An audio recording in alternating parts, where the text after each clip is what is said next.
Don't forget to subscribe to the channel for the next parts of this intense mafia story. Your support keeps these stories coming. The room smelled of leather, smoke, and expensive whiskey. Crystal chandeliers hung from the high ceiling, casting a cold glow over marble floors that had seen more blood than beauty.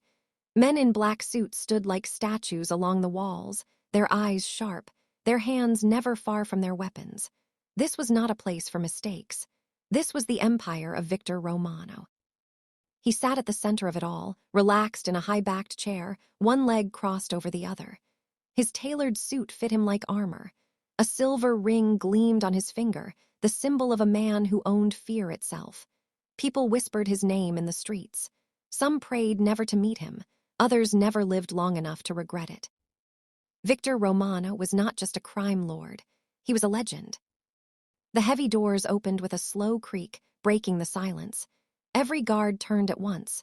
A woman was pushed inside. She stumbled forward, but did not fall. Victor's eyes narrowed. She wasn't what he expected. She was young, maybe mid-20s, dressed simply in dark jeans and a plain jacket. No makeup, no jewelry. Her hair was tied back loosely, strands falling around her face. She didn't look terrified. She didn't look angry either. She looked calm. That annoyed him. "Leave us," Victor said quietly. The guards hesitated.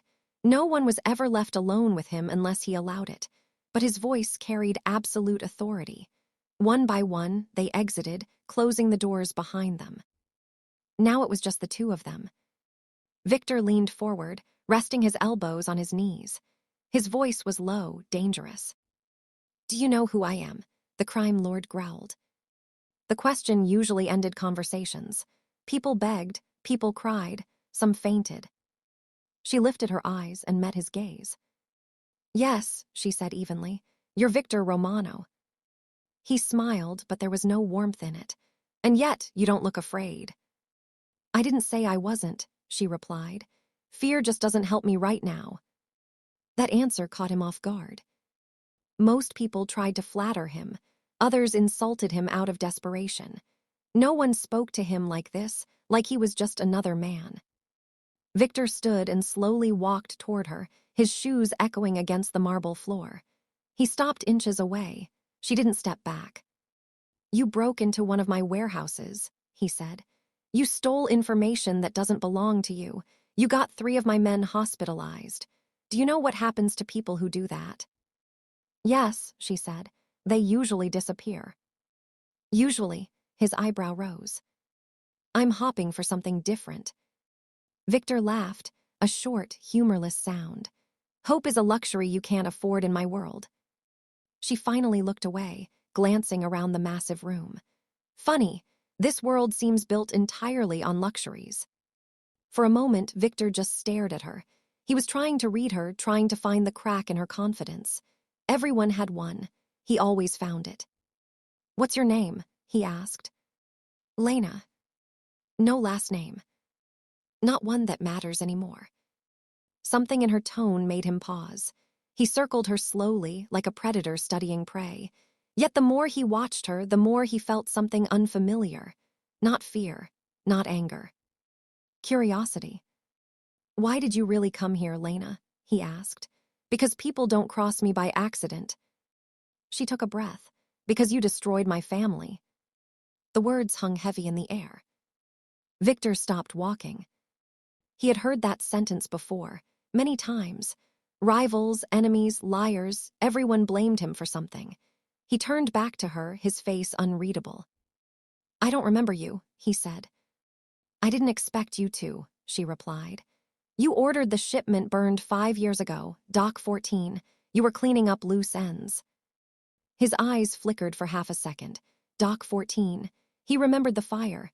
Illegal weapons, corrupt partners, collateral damage. "A warehouse fire," he said coldly. "That's what you're here for."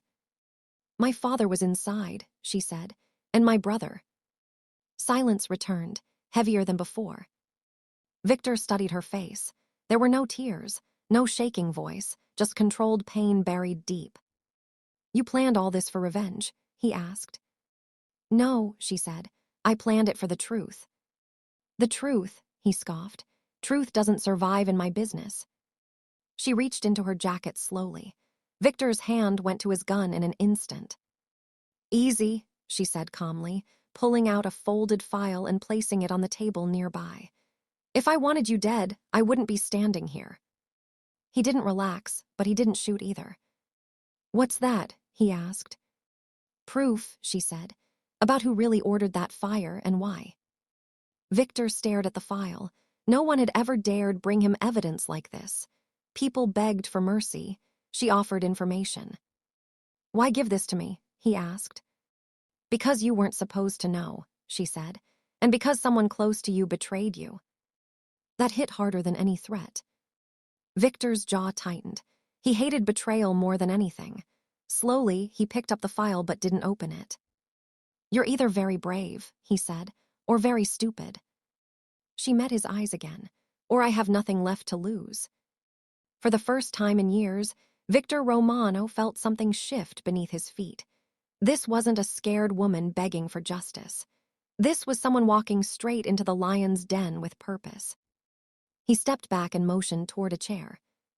"Sit," he said. She hesitated only a second before sitting. "This conversation," Victor said slowly, "just became very interesting." And somewhere deep inside, he realized one dangerous truth. Her reply hadn't just changed the room. It had changed everything. Victor did not open the file right away. He carried it with him as he moved back to his chair, the weight of it heavier than paper should ever be.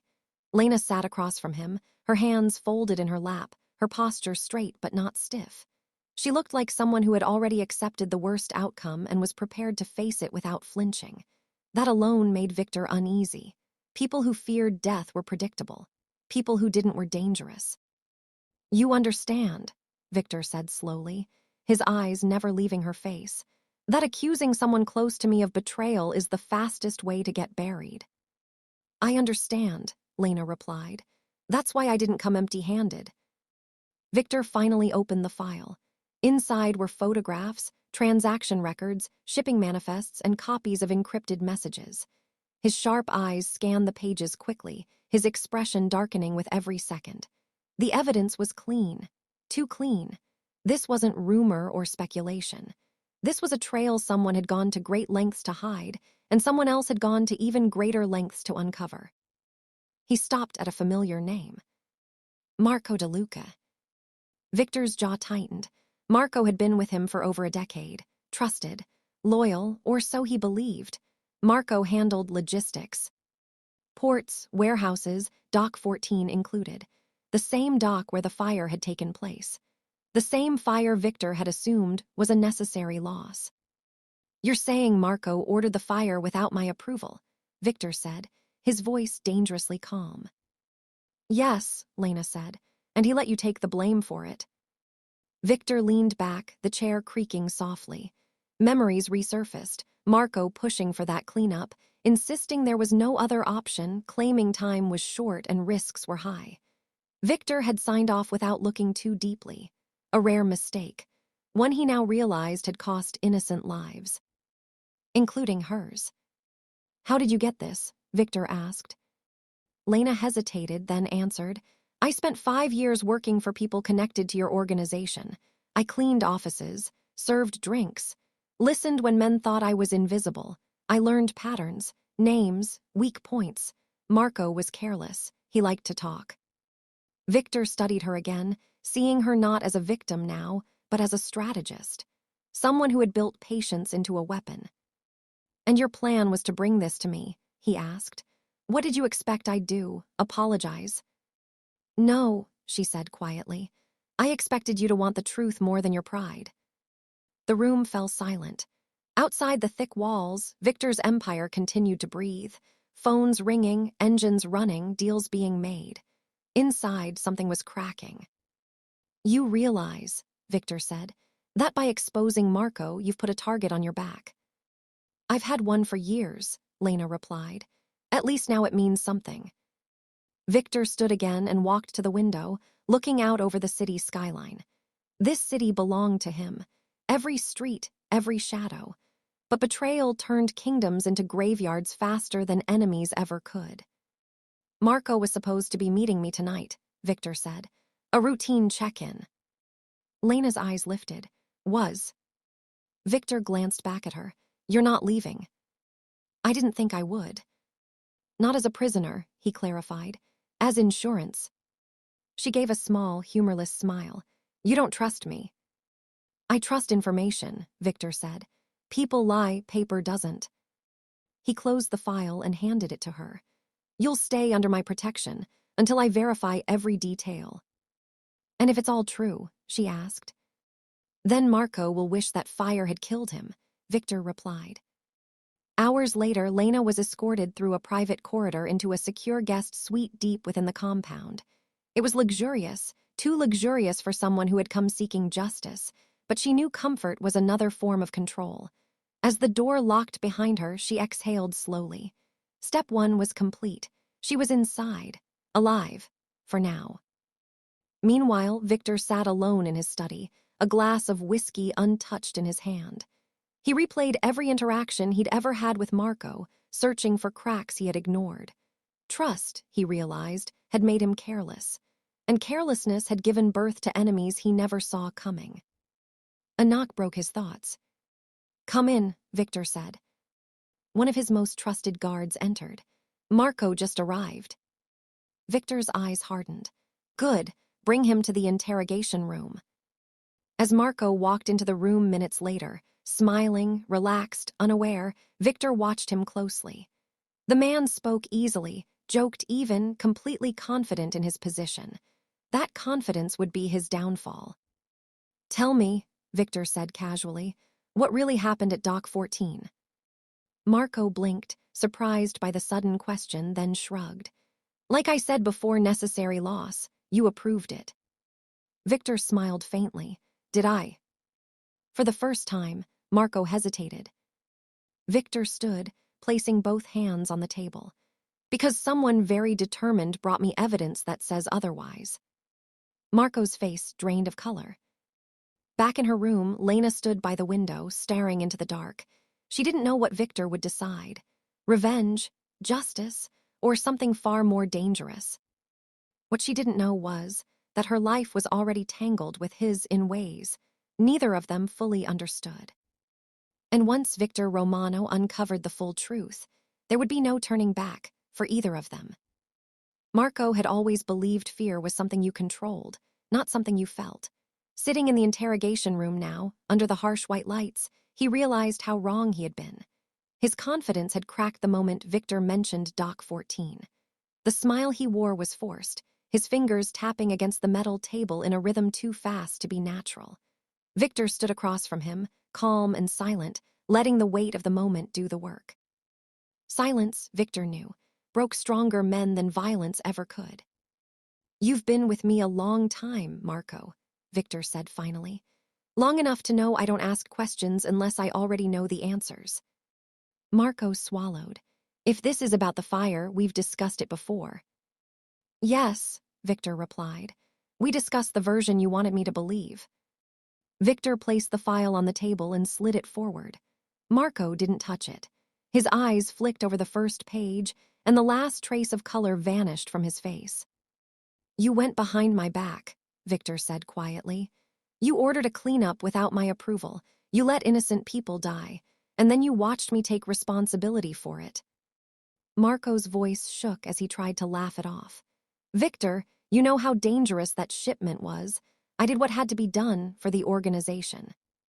For yourself, Victor corrected. You were selling information to my competitors. The fire covered your tracks. The room seemed to shrink around them. Marco's shoulders slumped as the truth closed in from every side. You don't understand, he said desperately.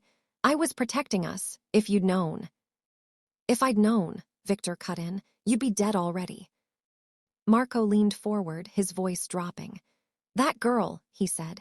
Lena, she's manipulating you. She wants revenge. Victor's eyes darkened. She wants the truth. That's more than I can say for you. He turned to the guards. Take him away. Marco's shouting echoed down the hallway, promises and threats blending into meaningless noise. Victor didn't listen. He never did once a decision was made. Betrayal had a price, and Marco would pay it in full. But as the doors closed, Victor's thoughts returned to Lena. She had walked into his world with nothing but patience and pain, and now his empire was shifting because of her. Later that night, Victor ordered Lena brought to his study. She entered cautiously, her eyes scanning the room, reading his mood. He gestured for her to sit, then poured 2 glasses of whiskey, placing one in front of her. "You were right," he said. She didn't smile. "About Marco?" "Yes," he watched her carefully. "He confessed."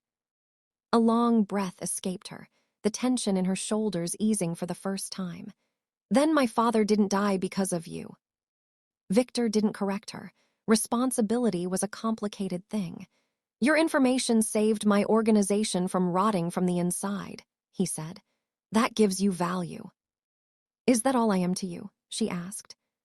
Victor paused. The question was more dangerous than any threat. "No," he said slowly. "You're a complication." She gave a small laugh. "I've been called worse." Victor leaned back. Marco had allies, people who benefited from his actions. Removing him will cause ripples. "War," Lena said. "Possibly. And where does that leave me?" Victor met her gaze. "In the middle of it." Days passed, and the city felt the shift immediately. Deals stalled. Alliances were questioned. Names whispered in back rooms changed tone. Victor moved decisively, cutting off Marco's supporters before they could regroup. Lena watched it all from within the compound, learning quickly that power wasn't just about guns or money. It was about timing, restraint, and knowing when to let others destroy themselves. One evening, as the compound buzzed with tension, Lena found Victor alone on the balcony overlooking the city. He didn't turn when she approached. "You should hate me," she said. "Why?" "Because my truth is tearing your world apart." Victor finally looked at her. "My world was already broken. You just showed me where." She studied his face, seeing exhaustion beneath the control. "What happens to me when this is over?" she asked. Victor was silent for a long moment. "You can leave," he said. "Disappear, start over." "And if I don't want to?" His eyes narrowed slightly. "Then you stay, and that choice has consequences." Before she could respond, alarms sounded through the compound. Shouts echoed in the distance. A guard rushed onto the balcony. "Attack on the east gate," he reported. "Marco's people."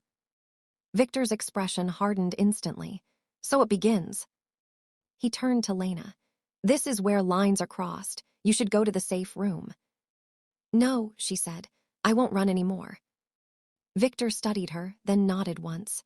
"Then stay close. From this moment on, you're part of this war." As gunfire cracked in the distance, Lena realized the truth she had uncovered had done more than expose a traitor. It had bound her fate to Victor Romano. And once blood was spilled in her name, there would be no turning back. The night shattered with gunfire. What had begun as whispers and tension now erupted into chaos that rippled through Victor Romano's empire. From the balcony, Lena could see headlights cutting through darkness beyond the compound walls, hear the distant roar of engines and the sharp echo of shots fired in quick, angry bursts. This was no random attack. It was organized, planned, and fueled by desperation. Marco's people were striking hard and fast, trying to prove they still mattered. Victor moved with terrifying calm. Orders flowed from him in short, precise commands, each one snapping into place like a piece of a deadly machine. Guards flooded the corridors, security systems locked down, and snipers took their positions. Lena followed him, her heart pounding, not from fear but from the realization that this war had started because of the truth she carried. In the control room, screens lit up with live feeds from across the city. Fires burned in warehouses, convoys were ambushed, and trusted allies hesitated, unsure which side would survive by morning. Victor studied the screens like a chessboard, already calculating losses and counterstrikes.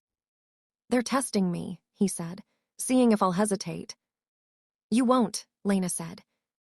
"No," Victor replied, "but I will make them regret it." As the battle stretched into the early hours, the cost became clear. One of Victor's oldest fronts collapsed under pressure. A shipment went missing. A lieutenant was killed. Each loss tightened the grip in Victor's chest, not from grief, but from rage. He had built this empire with discipline and loyalty, and now traitors were trying to tear it apart. At dawn, silence finally settled over the compound. The attack had been repelled, but the damage was done. Victor stood alone in his study, staring at a city that looked peaceful from above, as if nothing had happened. Lena entered quietly, seeing the cracks in his control for the first time. "This isn't over," she said. "No," Victor agreed. "It's just getting started." News spread quickly through the underworld. Marco's faction was officially marked for elimination. Safe houses were raided, accounts frozen, and routes cut off. Victor moved relentlessly, but every move drew more blood. The city was burning, not with fire, but with fear. One afternoon, Victor took Lena with him to a closed-down dock by the river. It was quiet, abandoned, the air thick with the smell of rust and oil. Dock 14. "This is where it happened," Lena said softly. Victor nodded. "I never came back here." They stood in silence, the weight of the past pressing down on them. Lena knelt and touched the cold concrete, memories flooding back, sirens, smoke, screams she could never forget. "I didn't want this war," she said. "I just wanted the truth." "The truth always demands a price," Victor replied. "I should have paid attention sooner." As they returned to the car, Victor's phone rang. His expression darkened as he listened. When he hung up, he turned to Lena. "They took someone," he said. "Who?" "You." The words hit her like ice. "Marco's people grabbed one of my informants," Victor continued. "They want you handed over in exchange." Lena stared at him. "They think I'm the weakness." "They're wrong," Victor said, "but they are desperate." Back at the compound, arguments erupted among Victor's inner circle. Some insisted Lena was too great a risk. Others saw her as leverage. Victor listened, then silenced them with a raised hand. "She stays," he said. "Anyone who disagrees can leave." Later that night, Lena confronted him. "You don't have to protect me," she said. "This started with me. I can end it." Victor stepped closer. "If you walk into their hands, they won't stop. They'll use you until there's nothing left." "And if I stay?" she asked. "Then they'll keep coming." Their eyes locked, something unspoken passing between them. This was no longer just about revenge or power. It was about choices and consequences. As explosions lit up the distance and sirens wailed through the city, Lena understood that she had crossed into a world where survival meant becoming something stronger than fear. And Victor Romano realized something even more dangerous. Losing her would cost him more than losing the war. The city no longer slept. Every street carried tension, every shadow hid uncertainty. Victor Romano's name still ruled the underworld, but now it was spoken with caution instead of certainty. Marco's remaining allies had gone underground, striking without warning, forcing Victor to spread his resources thin. Loyalty, once unquestioned, was now something that had to be tested daily. Lena felt the shift as well. Wherever she walked in the compound, conversations stopped. Eyes followed her, not with hatred but with curiosity and calculation. To some, she was a symbol of truth. To others, she was the spark that had ignited a war. She understood both sides. Power never forgave disruption, even when it was necessary. Victor increased security around her, assigning guards she hadn't asked for and restricting her movements. It frustrated her, but she knew why he did it. She had become valuable, not just because of what she knew, but because of what she represented. The enemy wanted her broken. That made her dangerous. One night, Victor called a meeting with his inner circle. The room was thick with smoke and tension as names were spoken, alliances weighed, and strategies debated. Lena stood near the back, silent, observing. She noticed how Victor listened more than he spoke, how he allowed others to reveal their fears before he revealed his plans. Leadership, she realized, was less about control and more about endurance. When the meeting ended, Victor remained seated, staring at the table. Lena approached him slowly. "You don't trust them," she said. "I trust patterns," Victor replied. And patterns say someone here is still feeding information to Marco's people. Her stomach tightened. Another traitor. Or someone trying to survive, Victor said. Fear makes people choose badly. The next attack came 2 days later. A convoy carrying cash and weapons was hit on the outskirts of the city. The strike was precise, timed perfectly, which meant inside information. Victor arrived at the scene too late, standing among wreckage and smoke. One of his men, barely alive, grabbed his sleeve. It was set up, the man whispered. They knew everything. The man died moments later. That night, Victor sat alone, his knuckles white around a glass that remained untouched. Lena joined him, sensing the weight pressing down on him. You're bleeding from the inside, she said. Victor looked at her, surprised. And you're not afraid to say it. I've seen what silence does, Lena replied. Victor exhaled slowly. Loyalty used to mean something. Now it's just a word people sell. Maybe you're asking it from the wrong people, she said. Her words lingered. Victor had built his empire on fear and respect, but he was beginning to see that fear cracked under pressure. Only choice held real weight. The truth revealed itself sooner than expected. A mid-level lieutenant named Rojas was caught trying to flee the city with encrypted drives and cash. Under interrogation, he confessed. Marco's people had promised him protection and a new life. In exchange, he fed them schedules, routes, names.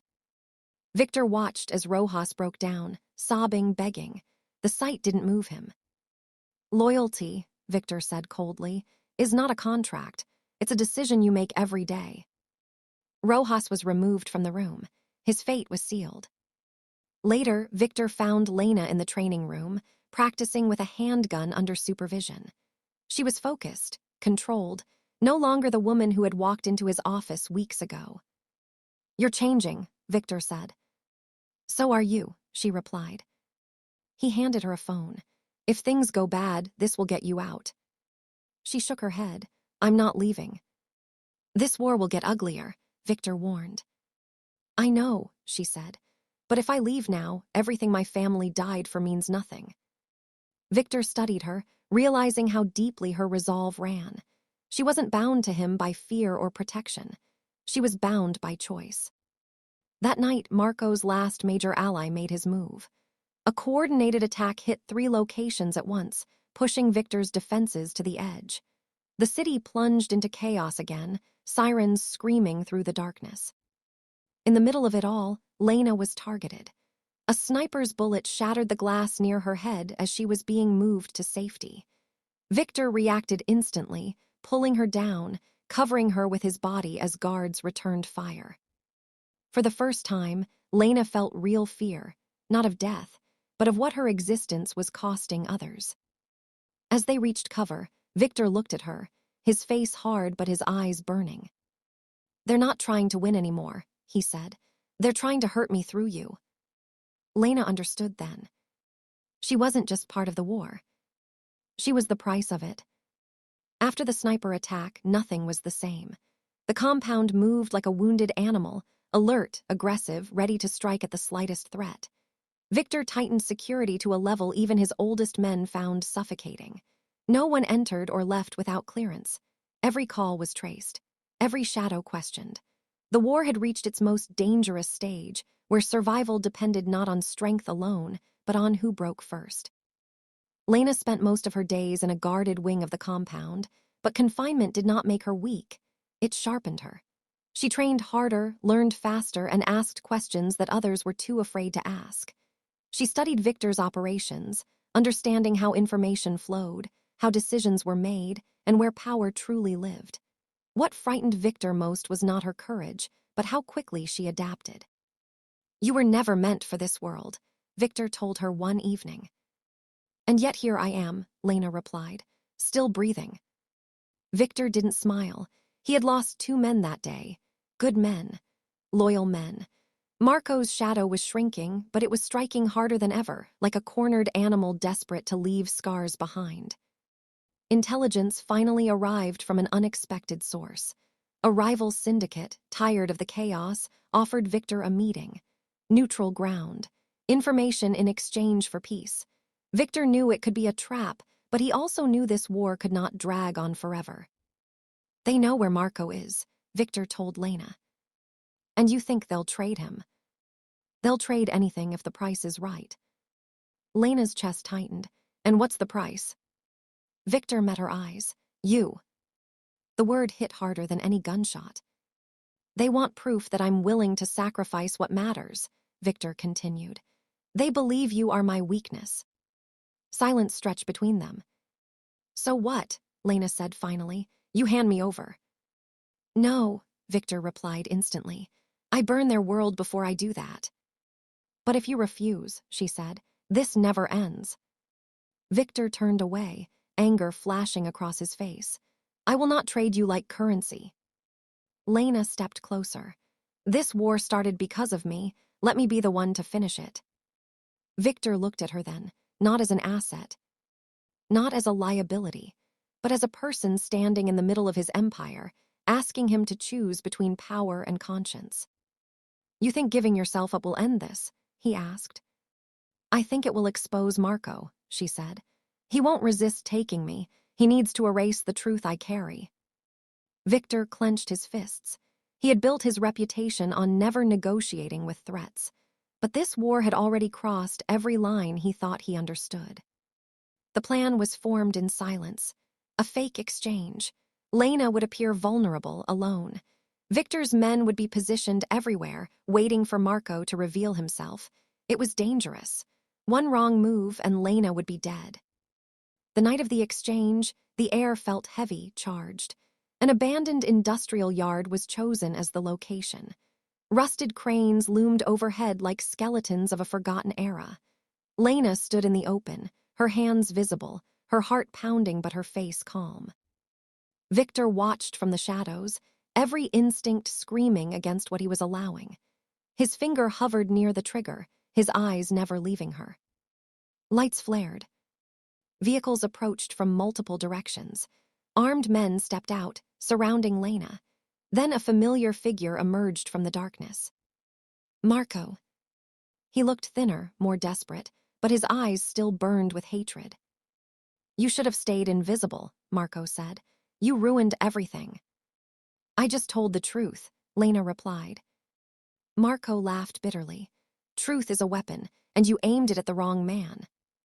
He stepped closer, raising his gun. In that moment, Victor moved. The yard erupted into chaos. Gunfire exploded from every angle. Marco's men fell one by one as Victor's forces closed in.